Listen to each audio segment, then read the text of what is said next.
I'm Helena Stubb at Rural Action Derbyshire, and I will be chairing this morning's event. We would really have liked to have seen you all in person this year rather than online, but under the current circumstances, we felt that the welfare of everyone is still paramount, but fingers crossed maybe for next year.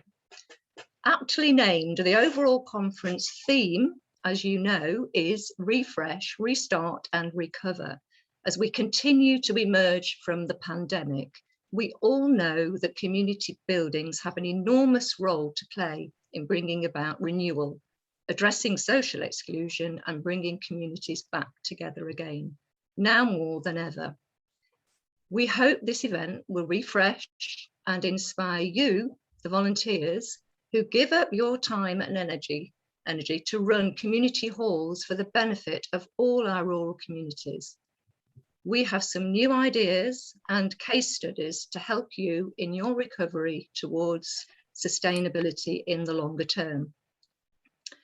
Spreading the event over 3 days is a new and ambitious endeavour for us, and by doing so, it should hopefully avoid screen time overload. People can then dip in and out of the sessions they are interested in over the next few days, and we hope it all runs smoothly. Firstly, though, we must acknowledge our event sponsors. We are extremely grateful for their kind and generous support, which has enabled us to offer this event free to our delegates. Notably, ESP Projects Limited, who are our overall conference sponsors. They are an ethical IT service provider for businesses of all sizes on our base not too far away in Sheffield. In fact, ESP have provided RAD with excellent and friendly IT services and support over the past few years, and we are delighted that they are supporting our event this morning. Here's what they've got to say. Many IT companies claim that they will offer unlimited IT support to their clients, but how often do they deliver? Here at ESP, we guarantee to deliver. We have unrivaled expertise when it comes to IT support. From PCs and laptops to servers and NAS devices, you can have the peace of mind knowing you have unlimited access to our IT engineers. If an issue cannot be resolved remotely by our help desk, we will come to you and collect or fix the system wherever you are in the UK. That's a promise. The benefits of working with ESP include guaranteed 4-hour response time, 9 out of 10 calls answered within 30 seconds, free 2 hours advisory ICT consultancy per month, add-on services such as early bird service and Saturday support. We don't take the one-size-fits-all approach to IT support contracts. We tailor them to suit your needs and budget. Need a helping hand with your IT?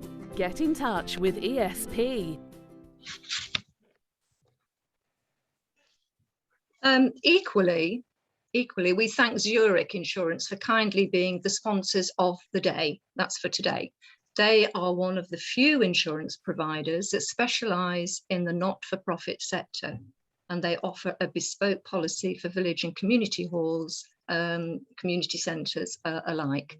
You can see more all about all of the event sponsors on our website, so please do have a look at that perhaps at a later date.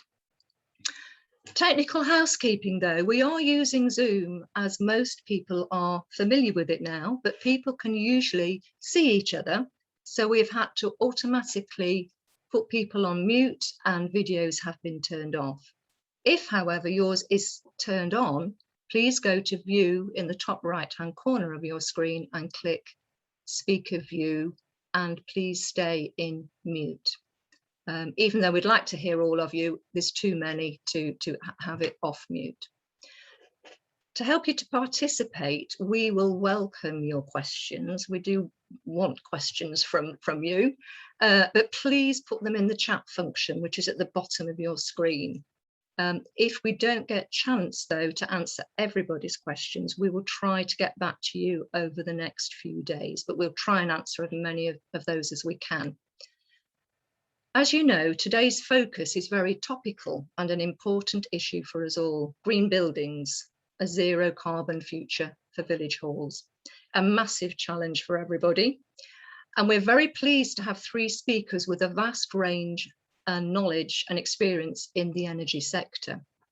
So Michael Gallagher, first of all, from the Midlands Energy Hub, followed by Peter Burgess-Allen from March's Energy Agency. And then after about a 15-minute coffee break, we're pleased to have Phil Davies from Cumbria Action for Sustainability. So there's three exciting speakers coming up this morning. And we will, of course, be making all of the presentations available after the event. But first, we are delighted and honoured that Councillor Barry Lewis, leader of Derbyshire County Council and a former RAD trustee, is kindly opening our conference. So over to Barry. Hello everyone, I'm Councillor Barry Lewis, leader of Derbyshire County Council, and I'm delighted to be speaking to you today as part of your Village Halls conference series sponsored by Rural Action Derbyshire.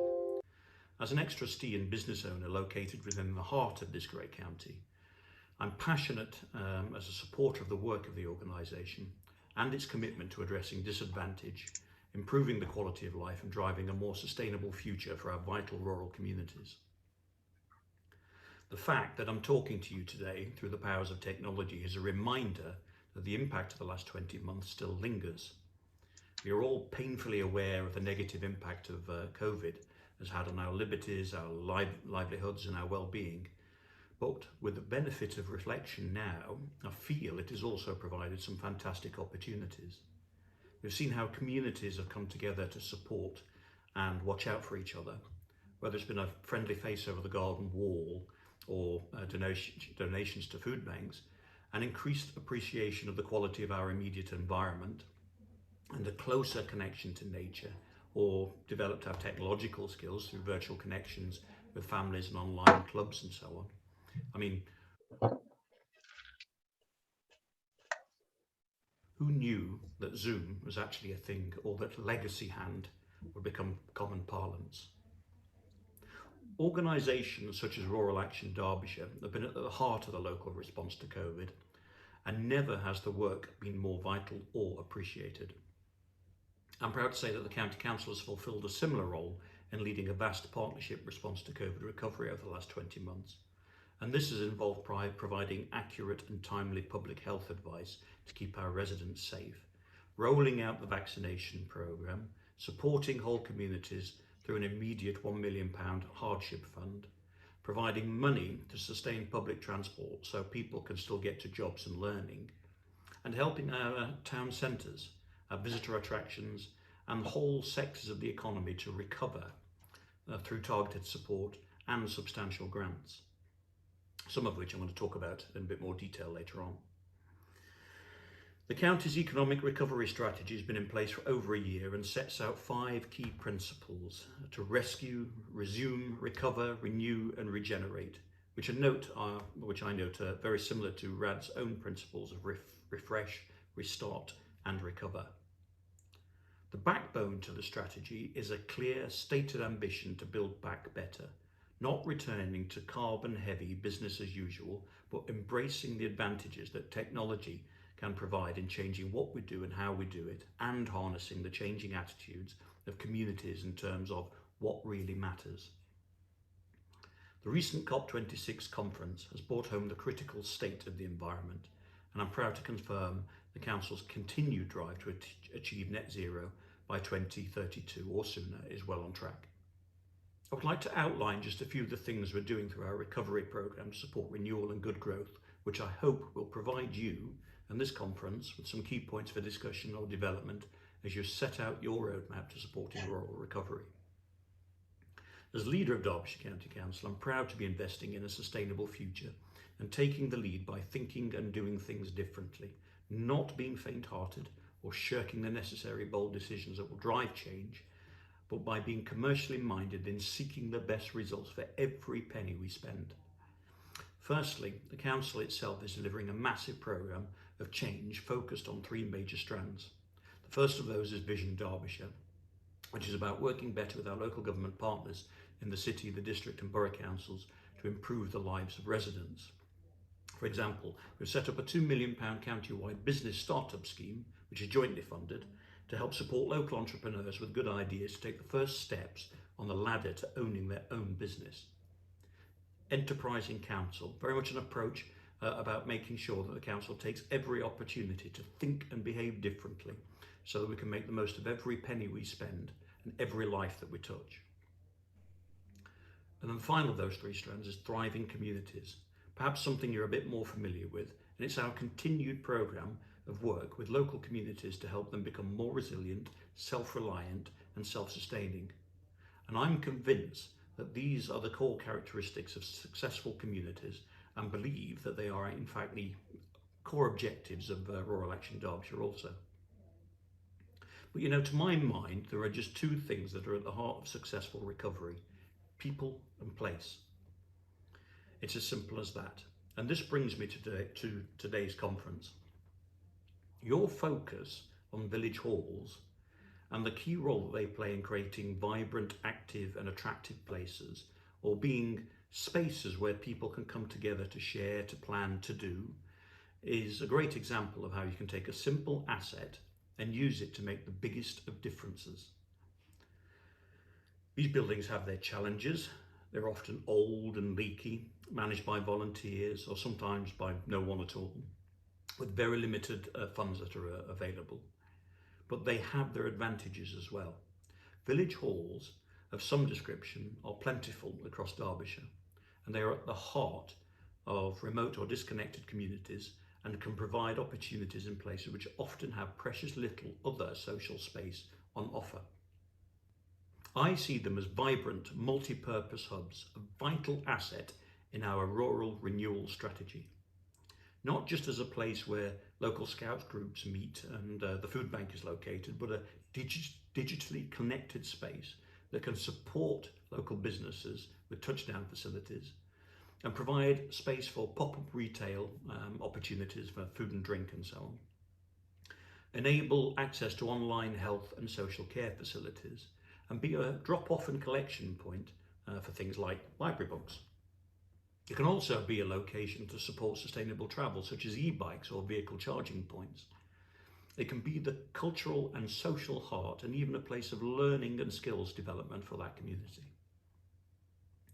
By extending the purpose of these buildings, we can create a greater sustainability in our communities, extending the range of local services that are available, limiting the need to travel and improving the quality of life for residents. Following the Council's Climate Change Summit in March 2020, our work on the COVID recovery strategy identified the need and opportunity to reach deeper into our communities and our entrepreneur base to draw out the latent innovation talent if we are to truly build back better. We have seen across Derbyshire the success of many communities have had in accessing national funding to renovate and revive many community halls and local venues. Derbyshire communities are innovative, creative, and often hold the solutions to move their community forward, both through an improved local economy and improving social mobility, as the two are inextricably linked. I just want to talk about green entrepreneurs because I think that's important as a link into all of this. And in March 2021, I launched a new programme for that. And that's created with a £2 million worth of investment from Derbyshire County Council. The programme supports demonstrator pilots in low carbon technology that might otherwise struggle to secure funding from traditional sources.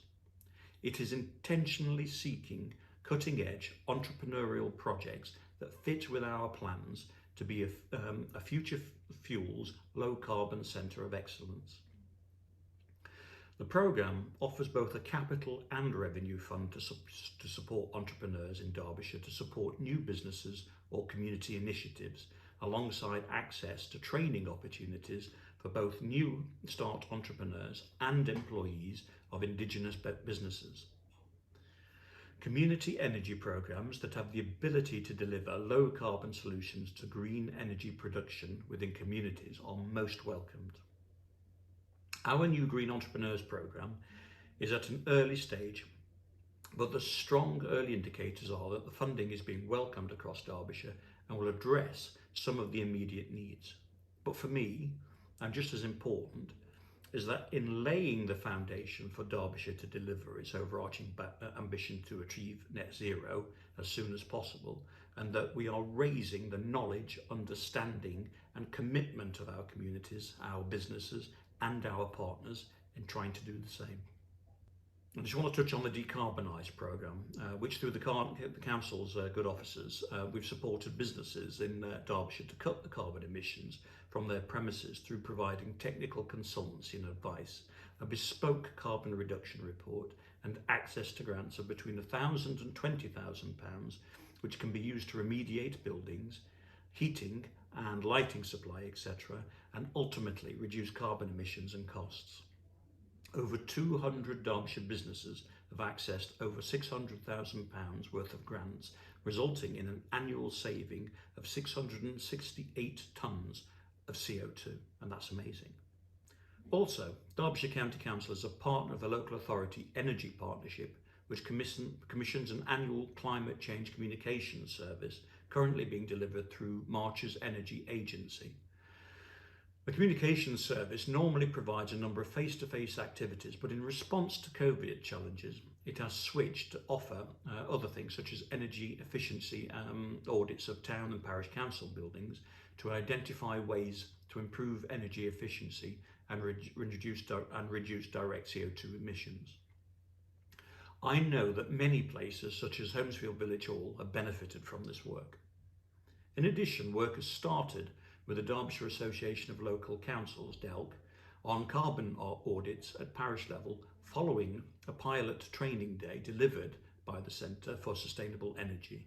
Councillor Robert Flatley was involved in these conversations and I understand attends the regular DELC meetings. Although this is at an early stage, it is something that I would hope we can continue to develop. And just on sustainable travel, the Council is committed to supporting low carbon travel, and I've set up a £250,000 subsidy scheme to encourage more people to use, to hire or buy electric bikes, which will complement our current annual investment in the Wheels to Work programme of £50,000.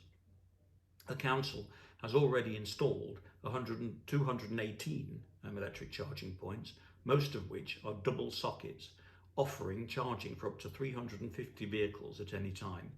And it is committed to rolling out an additional 1,000 charging points by 2025, with a further 250 planned for delivery by the end of March 2022. We all know that the traditional housing stock in some of our places presents a real challenge for residents in terms of charging facility, but in a practical way, I could see that Village Hall car parks and assets really offering great potential to start addressing some of those limitations. I'm optimistic for the future of Derbyshire. Economic growth, environmental protection and safe and sustainable communities don't have to be conflicting objectives. Yes, there are major hurdles to overcome in reducing emissions, but our pedigree of kindness, care, self-reliance, innovation and entrepreneurship show that talent and determination are in the DNA of Derbyshire people. So thank you again for inviting me to address today's conference. I'm sure you'll have much to explore and much to do, so I wish you the very best in your endeavours. Thank you.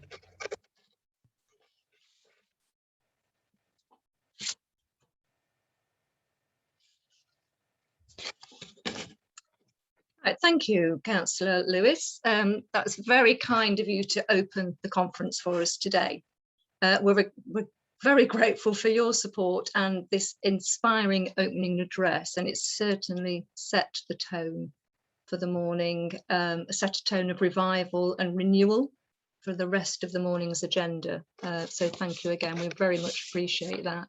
So on to the first session. I'm delighted to welcome Michael Gallagher, head of the Midlands Energy Hub.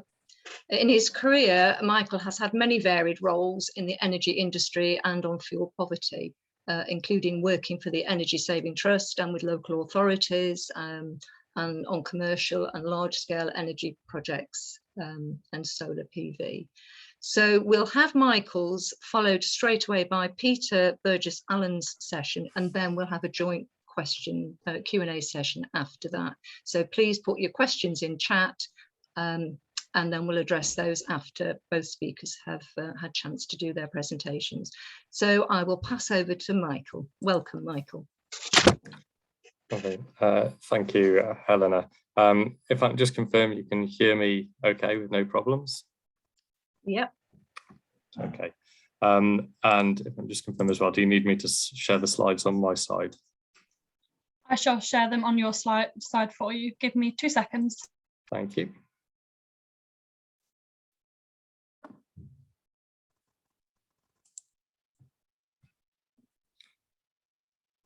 Perfect. Thank you very much. Well, thank you for having me on this morning to talk about the work Midlands Energy Hub are doing around rural community energy. As mentioned, I'm Michael, head of Midlands Energy Hub. If we could go to the first slide, please. So just a little bit of background first about the Midlands Energy Hub. Nottingham City Council are the accountable body. We're fully funded by BEIS, the Department for Business, Energy and Industrial Strategy. And our work is based across the whole of the Midlands. So while we sit within Nottingham City, we very much work from Lincolnshire on the east coast all the way over to the Marches on the Welsh border. The part of the idea is that there's a lot of knowledge and experience within Nottingham's carbon reduction and energy service team. And we can take some of that knowledge and use that as the base to grow and support other LEPs and local authorities across the Midlands we work really, really closely with. So we've got a presence in each of the LEP areas you can see there on the screen. Our core role is to work with these LEPs and local authorities to develop energy projects that align with the LEP energy strategies that were produced back in 2018. Next slide, please. From a rural community energy perspective, we've got a team member who's specifically dedicated to supporting this work. Now, we found that energy is often taken for granted, particularly in the developed world. We know it's reliable and available at the flick of the switch, powering our day-to-day lives and supporting our use of transport, heat, electricity, communications, the media. But the risks associated with continued use of fossil fuels to power our communities, our businesses and our countries are now so significant that the conscious decarbonisation of energy is rapidly climbing the political agenda, as witnessed in the last couple of weeks. And an energy evolution is now certainly underway.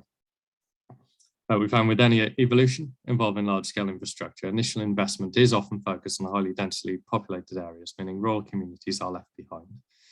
Modern examples of this include the rollout of broadband, with rural communities generally having far poorer service than those in cities and towns. And the same principle applies to energy coverage. Many rural communities are not connected to the gas grid, and the electricity grid is considered as weak. Furthermore, homes in rural areas are typically less energy efficient and often rely on more expensive heating fuels than homes in built-up areas. As a result, fuel poverty is proportionally more prevalent in rural areas than urban. In 2015, 11% of households in urban areas were fuel poor compared to 14% of households in rural villages, hamlets and isolated dwellings. Back in 2018, the National Grid Future Energy Scenarios, looking at community renewable generation, it was deemed critical to decarbonising the UK's economy by 2050. And the National Grid estimate that up to 65% of electricity generation can be produced locally by 2050. Supporting the development of clean renewable energy generation at community level is beneficial to both community and the wider environment by reducing dependence on fossil fuel-based energy generation. Communities can secure future energy supply, gain protection from rising fuel costs, which we've certainly seen blatant duties, and reduce the risk of fuel poverty. Income from renewable projects can provide benefits to the community, including the creation of jobs and the promotion of social cohesion.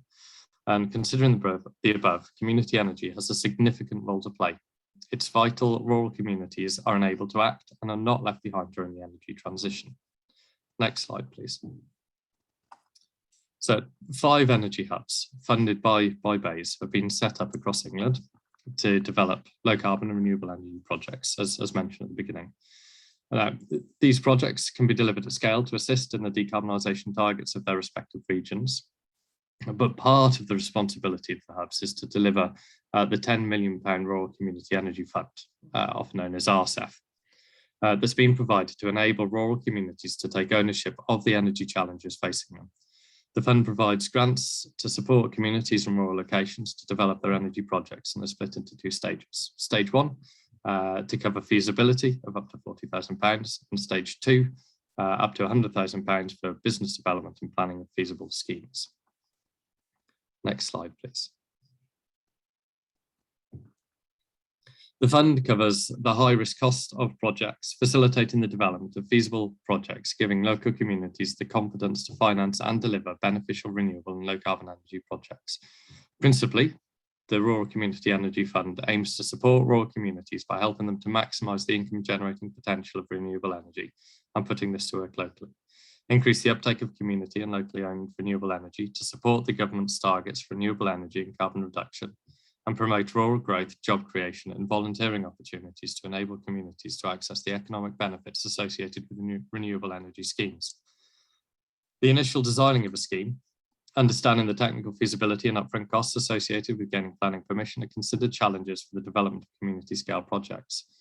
The Rural Community Energy Fund will achieve its aims by removing these barriers to investment, which are not readily available in the commercial market, by providing funding to community organisations, establishing the feasibility and development of the business plan for a renewable energy facility. Community energy has a critical role to play in the evolution to a decarbonised environment, and rural communities in particular must not be left behind. It's important that rural communities are empowered to make decisions about their future energy needs and enabled to make decisions on the provision of their local energy supply. With shrinking public funds, there's also an opportunity for rural communities to use their savings and generated revenue from local energy projects to keep valuable community assets and services funded. Next slide, please. So from the Midlands perspective, we have funded 30 projects to date, of which 14 have had their stage 1 feasibility studies completed, of which 5 have progressed to stage 2. So these projects include Cromford Mill, Harbury E-Wheels, Positive Activities, Kimber Leisure Centre and Belper Clusters. So with some of this work being focused on Derbyshire, I'll reference Cromford Mill first. This is a really exciting project that we've been supporting over the last 18 months or so.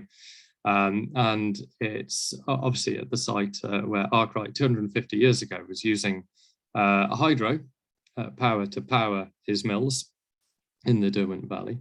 It's a UNESCO World Heritage Site, and they're really keen to bring hydro back to the site, but this time to generate electricity. So we've been supporting them with that work. They're also hoping to bring air source heat pumps into the local town hall as well. So really, really exciting project, particularly as we are 250 years on this year. And that's been progressing in a really, really positive manner, with the group also actually who were in charge of this at the local level, also cycled up to COP26 as well, which was great to see, to do an update on their work up in Glasgow.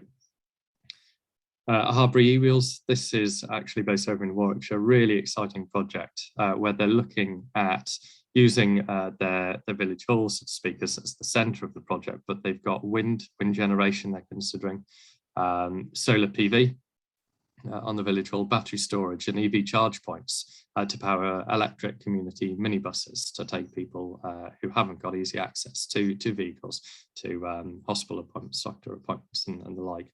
So a really, really strong community project in that sense, with its roots in renewable energy generation. Positive Activities is a site up in Lincolnshire near Grimsby, where they're looking to be fully off-grid with micro-anaerobic digestion. There's more going on, but the RCEF side of it is focusing on the micro-D, which is really, really exciting stuff. And again, they went up to COP26 to update on the work that they were doing there up in Glasgow. Kimber, a local leisure centre, looking to fully decarbonise its operations. Renewable energy generation, heat pumps, alongside improving the energy efficiency of the fabric of the building. Really great to see, and really important that it's a well used community facility, but they need to reduce their overheads. This is a great way to do it. And then Belper clusters, again located in Derbyshire. Lots of restrictions on what can be done there due to many of the buildings being listed. Again, they've decided to look at renewable energy generation and with EV charging, and they're making really positive progress there on what can be done in areas where they're going to be facing challenges with planning, to make sure it's done in a really sensitive way, to make sure that from a conservation area point of view, they conserve the history, but also enable the citizens and residents to move forward in the 21st century. Next slide, please.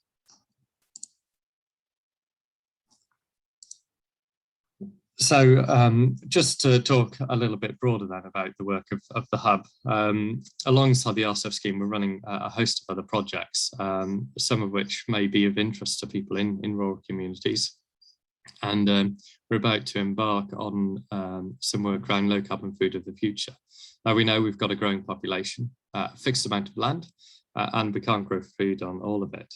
So we're expecting indoor agriculture to be part of the future. Greenhouses, aquaponics, aeroponics, hydroponics, vertical farming, all these require less space, water, and even soil to grow food. And there may also be an increase with things such as insect protein that's explored further. So just a quick example there, greenhouses use solar gain, allowing growers to extend seasons and produce food crops of a wide range of vegetables. Aeroponics is where using a mist environment without the use of soil. Hydroponics, where they're grown without soil, but use mineral solution in an aqueous solvent. Aquaponics, so it's where you're looking at a relationship between plants and fish. And vertical farming, where plants are grown in vertical stacked layers, may incorporate controlled environment agriculture, which aims to optimize plant growth and soil-less farming techniques. So there's clearly something really exciting that could be happening in this country. So we're looking to explore those options. So next slide, please. And we're taking the approach through the Hub to essentially get a better understanding of the links between energy and the agri-food sector. So we're looking at the mechanisms for change, highlighting the agri-food supply chain opportunities and new business models, and undertake a mapping study across the whole of the Midlands to highlight the opportunity for development of low-carbon horticulture by understanding the potential for working both with the agri-food sector to deliver local heat and power. So it's identifying where we've got, for example, waste sources of heat and how we can utilise those to grow food. And then we can match producers of food and waste from agriculture and horticulture with heat and power generation facilities to identify these potential energy customers. So this is going to be launching shortly. Next slide, please. So around the objectives, the first part of it is farm of the future. So we're looking at how you can get farms to be net zero. Now, the draft report of this has actually already been written, and we're working with the Royal Agricultural Society of England for doing this. We're part funding the work, and one of our team members sits on the project board. So we're waiting for feedback to come back from COP26, and then hopefully we can get that report finalised, which acts as stage 1. And then stage 2 is where we're looking, we've just gone out to tender, we'll be awarding shortly.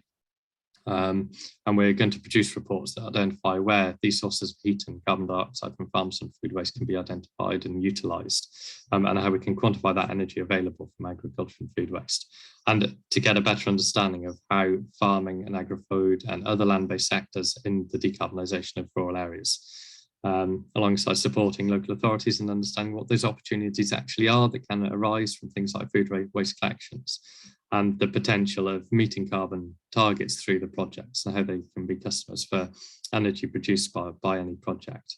And working with partners to develop a range of potential projects that could seek implementation funding, specifically focus on producers of waste and owners of existing facilities such as anaerobic digestion, and then to disseminate these findings to policymakers and wider stakeholders, and potentially identify commercial opportunities for the development of projects. Now, the reason I thought this would be really interesting to include in this bit as a follower is there may then be some potential, if you've got high heat loads, particularly in rural areas, and these growing areas can act as your heat anchors, there may be scope then to expand something like this out into a small scale district heat scheme, for example, that we're seeing in places like Swaff and Prior. Next slide, please. So the big question as we draw to a conclusion might be, well, how do we start on this? And actually, we've worked with CSC and University of Exeter, who've developed this impact tool, the Parish Council Carbon Calculator. So the links there is really easy to use. And the idea with this is you can get a really good understanding of the carbon footprint of your community. And that will then help give you an idea of where you may want to focus your efforts and attentions to start to help decarbonise from that place-based perspective that was mentioned right at the beginning of today's session. So I would certainly recommend having a look at this. Now, with the Royal Community Energy Fund side of things, we are reaching the end of the programme now. We'll be reviewing to see whether or not we're going to be able to run a January board. We're hoping to be able to, but that will be confirmed shortly. So if you are interested, please do let us know, and hopefully we can include you in that final round for RCEF funding. We can't confirm at this stage if there's going to be any further funding at this point, but as soon as any further information is released, we'll be happy to disseminate and share that out through this network. So I think on to the next slide, which should be a thank you. So thank you very much for inviting me along. I look forward to taking any questions after the next speaker. Thank you. Thank you, Michael. That was some highlighted, some very interesting and innovative projects that are going on in the Midlands. So really interesting to see that, and a few good case studies of what might be happening in some buildings.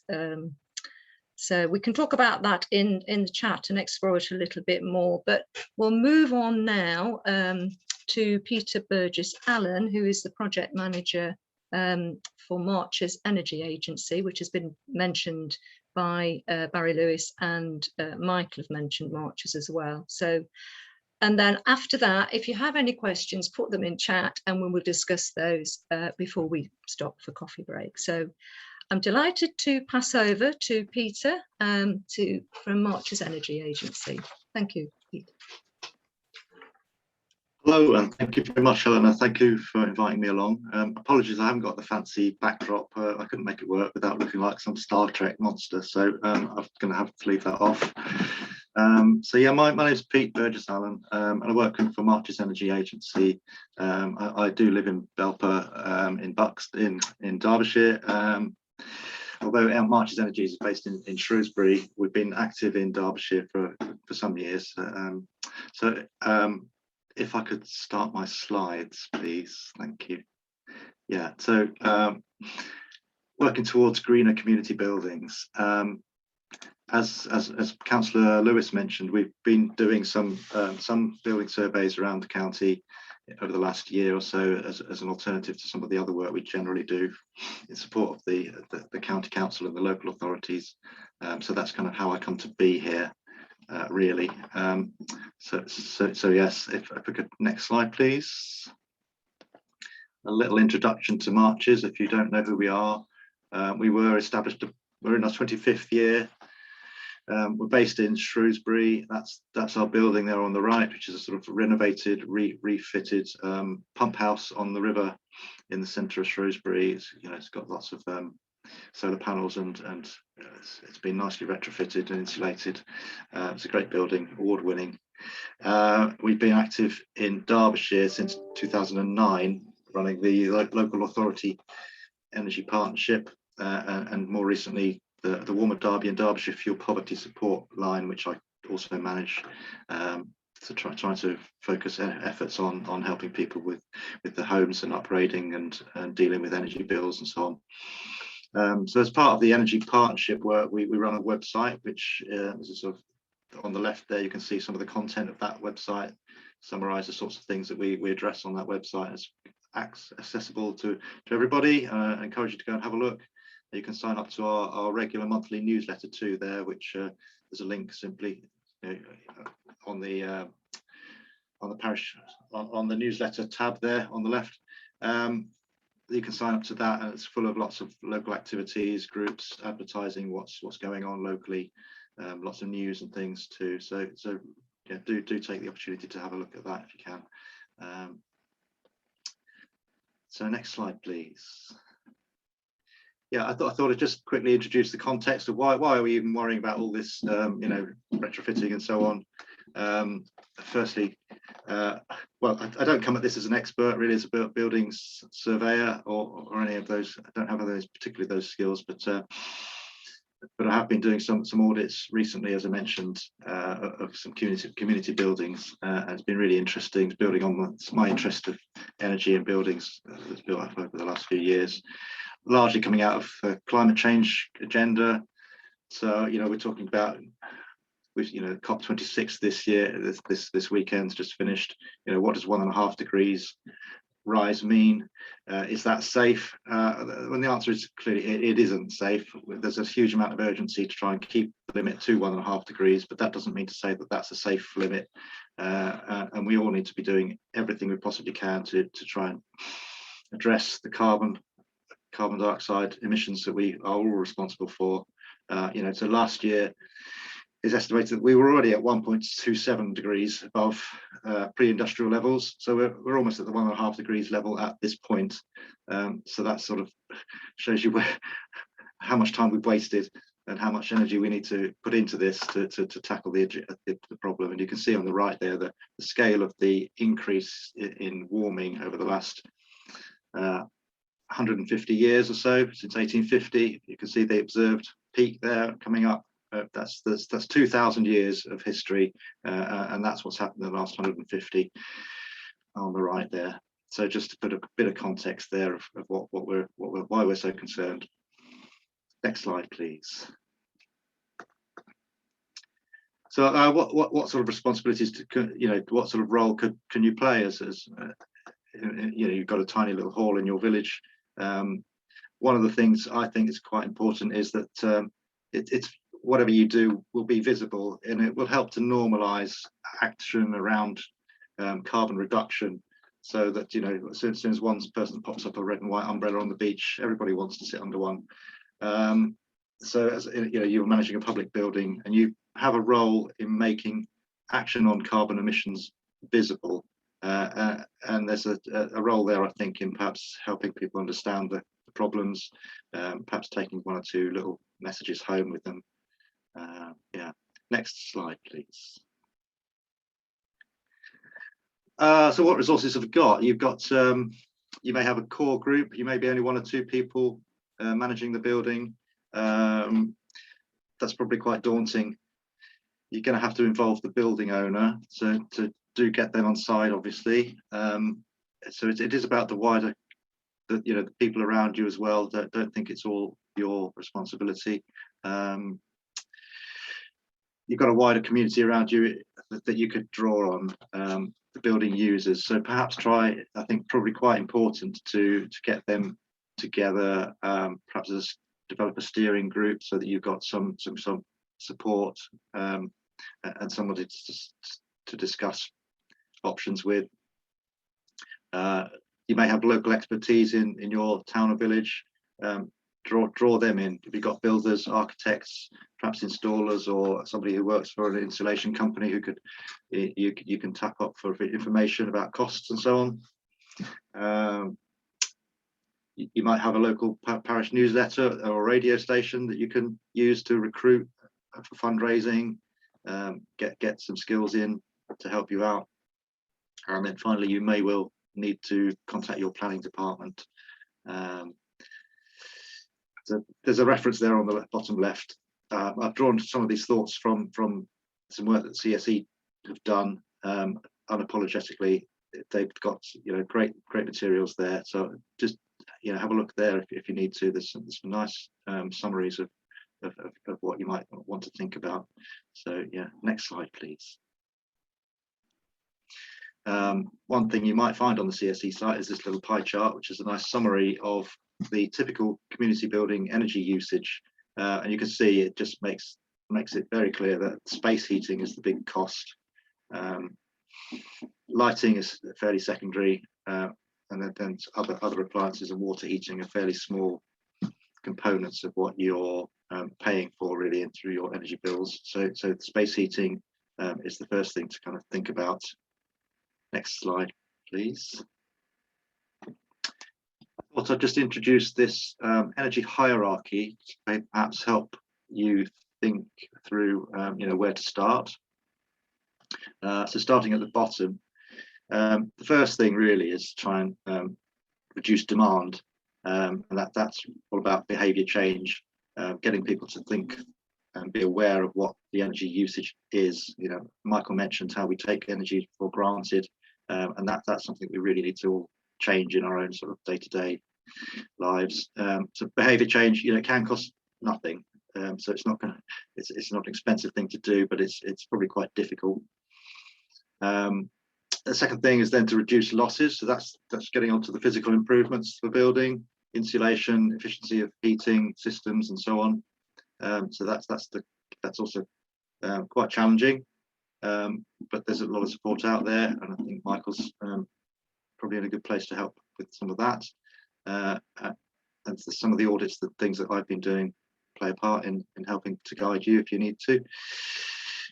And then thirdly is then to start to consider renewable technologies. So get your building envelope nice and insulated and draft proofed, and then start to think about renewables and the solar panels and so on. So in that order. Next slide, please. So yes, I'm going to consider those three in turn now. So by behaviour change, reducing demand. You make quite a large number of people coming in and out of your building. If they don't understand how to use the thermostat, then you could be kind of wasting quite a lot of energy. They don't know how to, how to close the shutters, etc. So there's potential there to make some improvements in the energy costs and energy usage. And you might address. So there's a list there. It's at the bottom: closing doors, windows, curtains, switching off heaters, getting people to be aware, make sure they know how to do that safely. Using thermostatic radiator valves and the stats. If you've got a bigger building with 2 or 3 different spaces in, perhaps think about zoning it and helping people understand how they might go around and turn heating controls off in the rooms they're not using, for instance. Some signage, getting some public awareness events up so that they know what to, what's available, how to use the controls. And that might become more prevalent as we go a bit more high tech, and so perhaps it's more sort of digital controls. They'll need a little bit more guidance, possibly. Building maintenance can be significant. Window seals, around the doors, defrosting the freezer. All the basic little tips there that we often ignore can all kind of help to kind of regulate our energy usage. And then a final point, really, using off-peak energy, it can reduce the carbon intensity of what you do use. So you may use the same amount, but if you're drawing energy at off-peak times, it can have quite an impact on the actual carbon intensity of that energy, because it means that since we do still use some gas and coal powered stations, that they maybe don't, they're not needed at those times of the day. So we're using more renewable energy. Next slide, please. So yes, physical improvements, second tier of the triangle. Main message is insulation, really. Insulate. So simple things like the draft proofing around your doors, getting the loft topped up. So this is a picture that I've taken in a loft in a community centre in Derbyshire, and you can see it's got 2 inches, if that, of loft insulation across a large single-storey building, completely inadequate. So that's the first thing that they're going to have to perhaps look at doing. It would make a massive difference if they can get that up to the regulatory 12 inches, 11.5 inches. Their energy bills are going to drop dramatically, I would have thought. Walls, insulation options. If you've got a modern building, obviously cavity wall, but interior or exterior wall insulation might be a consideration. It's going to be costly, but there may well be some funding, I hope, coming through to help with those schemes. Windows and doors, obviously, well, just a point really, secondary glazing. It's particularly in a listed building where you perhaps can't put in double glazing, secondary glazing is pretty effective. It's not far off the efficiency of a double glazed window, so don't write that off as an option. Curtains are obviously, you know, simple, fairly low cost intervention too. Don't forget the floors. You can insulate floors. Not always simple if it's a nice timber floor, but if it's a suspended floor, you might be able to get something underneath there, and that might be part of your overall building renovation if you're considering perhaps a heat pump with underfloor heating, and the pipes and water tank lagging as well. Just, you know, simple and quite cost effective. Next slide, please.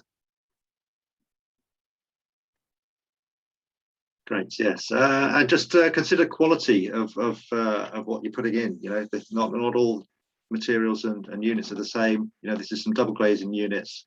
Yeah, you think, oh, double glazing, great, it's got double glazing, don't need to think about that. But you know, in this case, we've got these plastic panels at the bottom. So it's just part to do with the design of the building, really. It's not so much a choice about the glazing, but it's not helpful when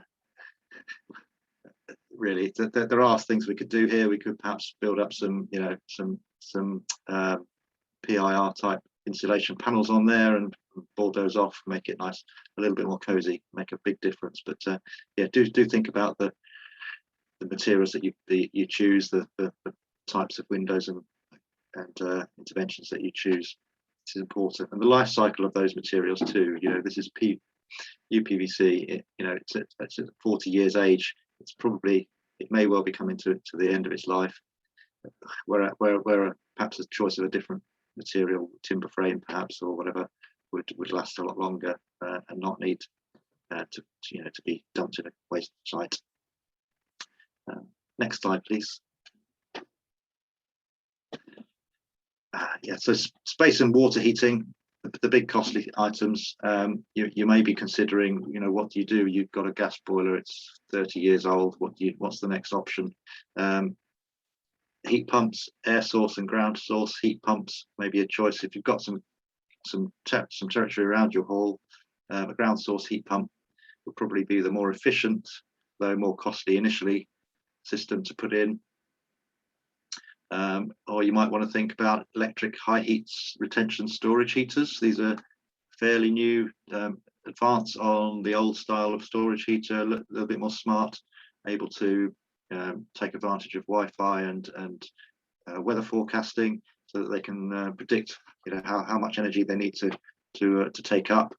They may have sensors in them to, you know, they certainly have stats and so on in them, so they're a little bit more controllable and efficient than the old style, and they take advantage of time of use tariffs, so economy 7 and so on. There will be other time of use tariffs coming forward in the next few years. I'm sure Octopus are already doing that, so I'm sure that these systems will be able to then develop and pick up on time of use tariffs as they come forward, different times of day, absorbing energy at the cheap point and letting you have the heat when you need it. Infrared panels, they might be appropriate in a space where perhaps you've got an office that's occupied for longer periods. Yeah, to have a look at those. As electric, so obviously it's a little bit more expensive than gas, but if you may be off gas anyway, quite efficient system of heating. So then start to think about controls. You've got timers, various timers to control heating coming on and off at different times. You may have classes coming in at different points of the day throughout the week. And you know, this time technology is allowing us now to control those from our phones. So we may be able to, you know, you could be sitting at home if you're the building manager, and just pinging it on or off when you know that there's a class coming in. Take advantage of those sorts of things. I've mentioned zoning already. If you've got a bigger building, think about if you're building your heating system, having it set up so that it is controllable in discrete areas. And I mentioned the valves. You know, we've got smart rad valves these days. On that right, you can see a rad bot. It's a thing which very simple to install. You just unscrew and re-screw that one on. place of the TRV.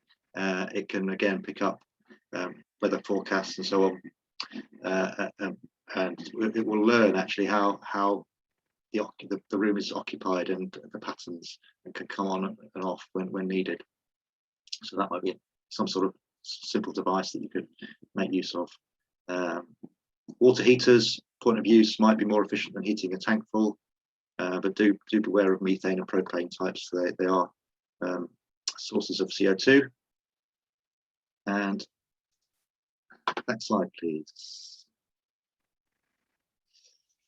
Yeah, ventilation, sometimes overlooked, sometimes worried about. There are two main types as a sort that could control the whole building. You can get a mechanical ventilation with heat recovery for the whole building. And the point here really is that the systems these days can recapture the heat from the space and feed that back into the building, so that you're not wasting as much. So they're taking the exhaust and the stale air out, and the humidity out, but retaining a good proportion of the heat, so you're not losing quite as much through the ventilation system as you might otherwise do with an open vent. So these single units that I've got a picture of there, quite simple to install in place of an existing vent, not complicated, and they will capture the heat and feed it back into the room, and can make quite a big difference on air quality actually. Next slide, please. Yeah, lighting, just quickly, LEDs, obviously, I think hopefully we're familiar with those these days. If you've got the ranks of fluorescent tubes, there are more efficient versions of. There are also LED versions of those too. Consider timers and motion sensors. If you've got spaces which are occupied, irregularly, people are tending to forget to turn things on and off. And then sun tubes. These are some sun tubes in the pictures there over at Breaston, in the town hall there, parish hall. I've had personal experience with these, and I can tell you they're really good daylight, very effective in the daylight. The lower picture, you can see there's a lamp, and there's this tube just below it. So quite a good amount of light. Really recommend those if you can get those fitted. They're great. Next slide, please. Just thought I'd just quickly touch on some of the support around renewable energies. It's changing in the next year or so. At the moment, well, what was the FIT? The feed-in tariff has been replaced with the Smart Export Guarantee Scheme. So that's for solar and micro wind generation for your electricity. The prices vary according to who you sign up with, so do some research, because there's quite a big difference. If you're looking at replacing a heating system, you might be looking at solar thermal. Well, bad news is that's not covered specifically under the new scheme that's coming up, which is the boiler upgrade scheme. But it will be possible to do that. I'll touch on that in a minute. Biomass boilers are an option. It's not necessarily suitable perhaps for a public building. And then we've got the heat pumps. You can get up to 6,000 for a ground source and 5,000 for an air source heat pump, which would help. It won't cover the cost at the moment. They're coming in at kind of 14k at the moment, I think, roughly.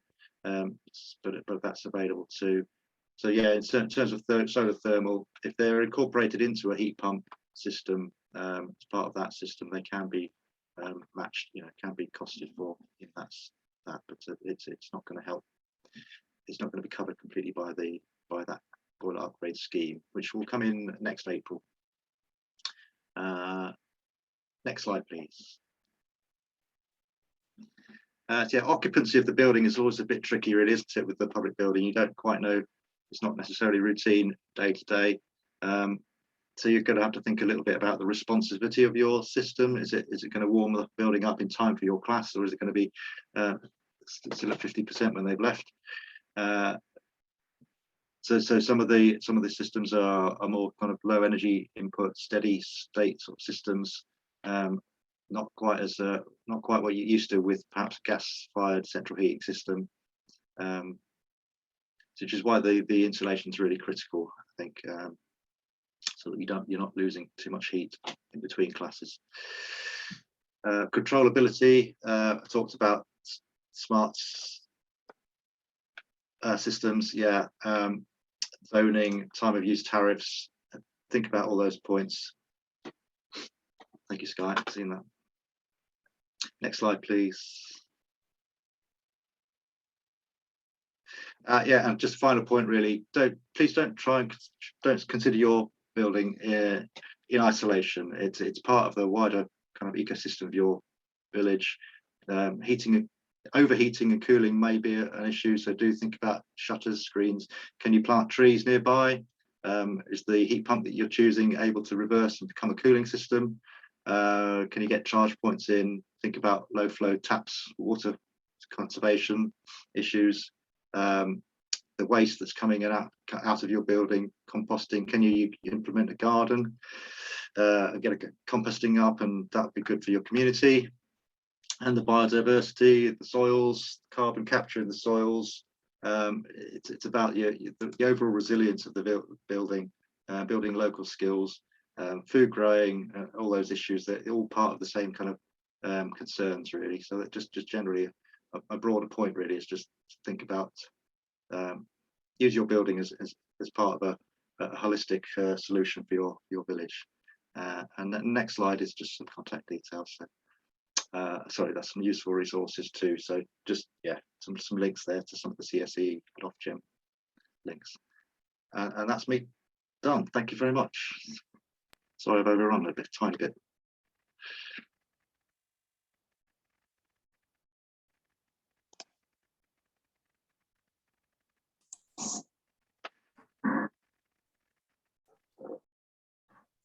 Helena, you're on mute. Sorry, thought it had clicked. Sorry, my apologies. Yeah, so that's fine. We've not had any questions yet coming through via chat. So I think people have just been sort of so engrossed with your speeches this morning that they are probably still thinking and mulling over what questions they may ask. But that was really interesting, Peter, to hear about those practical solutions that halls can think about, because I think the whole thing can be a bit overwhelming, and committees might think, well, where can we start? You know, they might think we can't afford these big, you know, air source heat pumps, solar panels, and then don't think about the smaller things, the little things that they can do, and every little bit does add up. So it is very much bottom up thinking, isn't it, from the very local level. And everybody can play their part. So I think you've really covered that and captured that, Peter. So thank you. Right, so a couple of things are coming through. Advice on getting energy audits for village halls. Is that probably better for you, Peter, to address that? Yeah, I could try. The energy audits. We've been doing a few over the last year, so it's still an offer. It's a little bit complicated with our sort of funding arrangements, unfortunately, but I'm certainly willing to consider looking at doing some. Is that speaker from that questionnaire from Derbyshire? I'm not sure. It's just got a name. Okay. They can't speak, they're on mute, so I'm not sure, but it will be probably within Derbyshire. But, sure, yeah. Yeah. Alternatively, you might want to look at bringing in perhaps a retrofit assessor who might be able to do some assessment work, auditing. Yeah. So that's a link. Michael might have some good insights on that. I don't know. So it follows in line with what you've said there, Peter. It comes down to how they're going to fund them, and that's one side that it could be done as part of RCEF, but it couldn't be done as the whole of RCEF. So you couldn't come to us and just say we'd like some energy audits.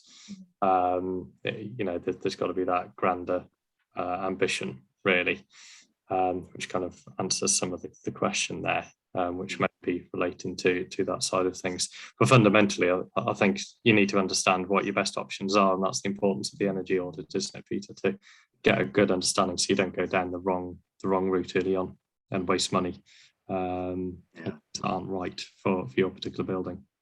Yeah, there's a bit of a difference between what I might do, which is probably quite a simple overview, compared to perhaps what an energy auditor might, energy assessor might do, something more kind of take a lot more measurements and consider U values and all the, go into a lot more detail, whereas what I would do would be more of a sort of a general scoping type of thing, but there's options there, yeah. Right, I don't think. Are there any grants available for community buildings to install solar panels or replace lights or LEDs? I think that's useful. Is there anywhere that has sort of gathered all the funding sources? Is there a website or a web page that people can go to find out what energy related funding is available? I can pick that one up quite happily. So obviously, the Royal Community Energy is not capital funding. That's to get the project to a point where it's investable. And that's often because the projects that come to us are of a reasonable, significant size. And so they will be going, for example, out to community share offers and so on to actually raise the capital. It can be quite frustrating from people who are looking to put 5 to 10 kilowatt of solar on a building that there's not actually really any capital funding available for them to do. There are sometimes pots of money through various different organisations that may be available, depending on where you're from. But there is, through the LAP, so that's the D2N2 Derbyshire and Nottinghamshire Local Enterprise Partnership, they recently launched a kind of funding tracker, which is automated and scours the web on a regular basis for all recently funded funding announcements and pull it together in one place. If I can quickly dig that out and pop the link on the chat for you. That's useful to know, yeah. But it's been something that I'm surprised hasn't been done before, but I think people just think it was too much of a big job. But no, the LAP have done a great job of actually making something that works and is easy to use. So I'll dig that out now. Yeah, I think if it's smaller amounts, if it's just to replace LED lights and things like that, you might just, halls could go to people like Foundation Derbyshire, who've got generic grants that if they think that's, if that is eligible to be funded, it doesn't have to be a specific energy fund. You could just go to generic funders and ask for these sort of things. But it's a case of looking at each funder's eligibility and what they will and won't fund. So it is worth, you can always contact RAD for information on general funding for things like that. So yes, we will be sending the slides to everybody, so that's fine. Yeah. I have had quotes from qualified auditors from £200 to £4,000, how to assess value for money. There's a vast range there. Yeah, I think that's a generic thing as well. How can people access or know that things like consultants or the installers and the maintenance and the contractors, is there somewhere you can go that, like a trusted trader type of thing for the installers and providers of renewable energies and new systems? Is there like a central place where people can access that information? I don't know if Peter or Michael would be the best to answer that one. I'll let Michael take that. I mean, certainly for our staff, we've built a list of organisations that we've worked with in the projects, and that will be apparent when we launch our website with all those case studies on for people to utilise. And the idea is with those community groups, they can then share their knowledge with other community groups. They can learn how they approached it, what they've done, and of course talk about how to extract value for money from the consultants that they've worked with. We have seen, even on our side, a big variety of costs coming in, where some are charging double what others are.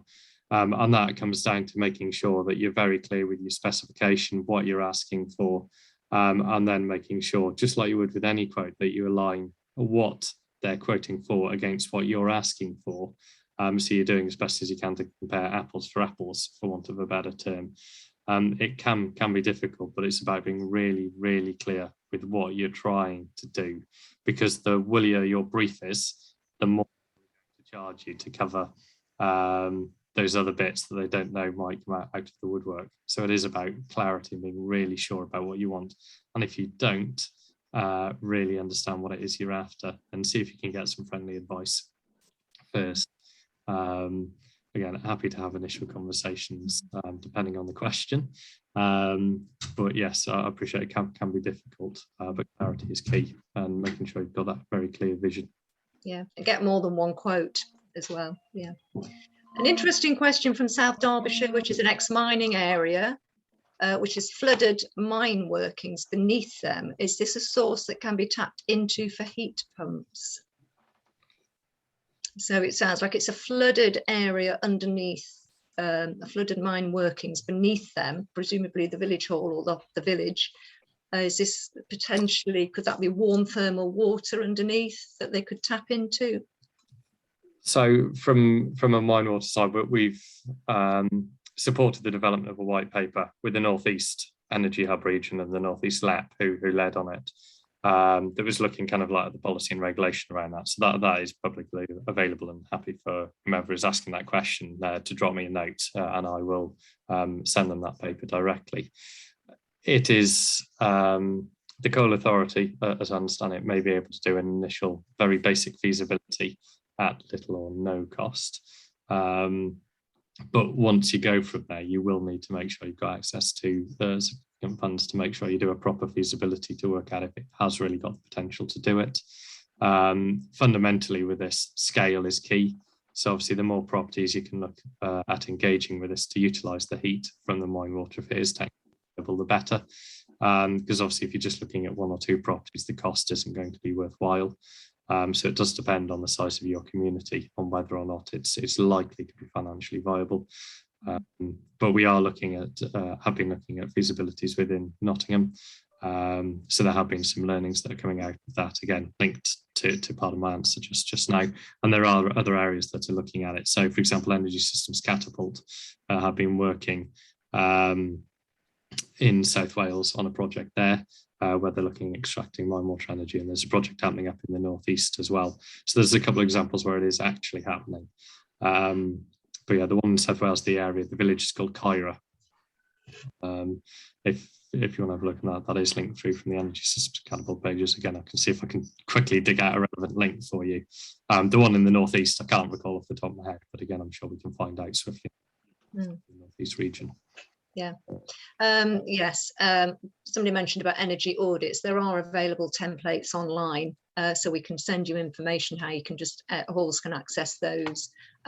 It is not that difficult to do. They don't necessarily have to have an energy consultant in to do that. So we can send you links and provide you information on that. I think one of the links at the end of my slides is to a template for CSE version of, yeah.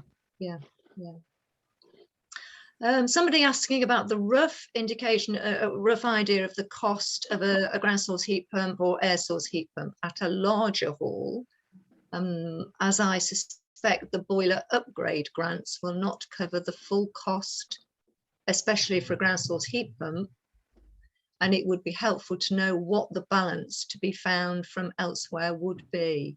So it's very much for large scale capital funding. Do you know roughly as a gauge how much those technologies would cost? Just a bit of an indication.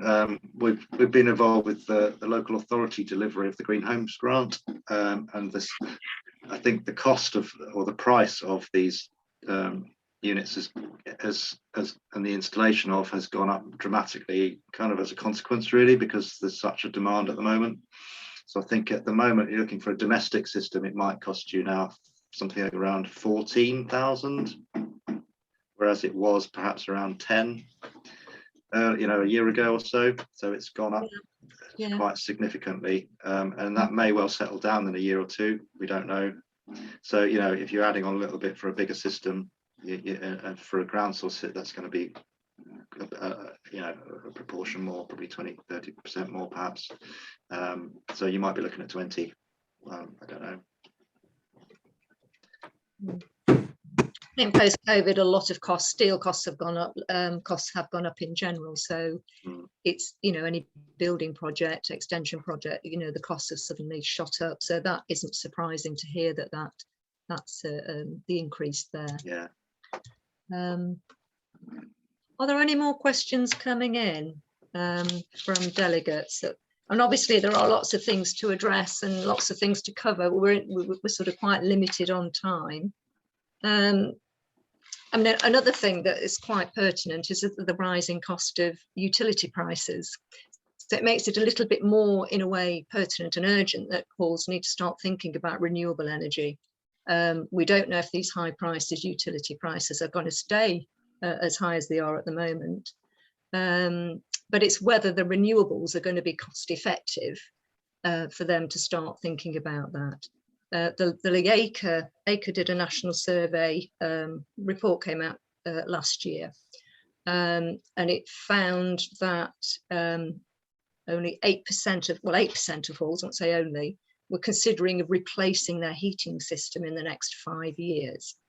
So, you know, that's probably not a big turnover of halls that would be thinking of replacing with a renewable system, because that's when their old boilers had it, basically.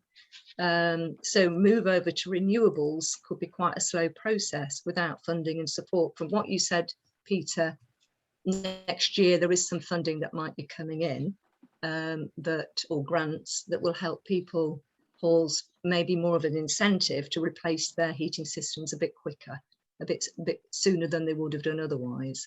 And from one of your slides earlier where it said 70% of the CO2 was coming from heating of the hall, you know, it does seem a good idea, if these grants are coming on board, that they start considering or start budgeting now for maybe replacing their heating system sooner than what they would have done.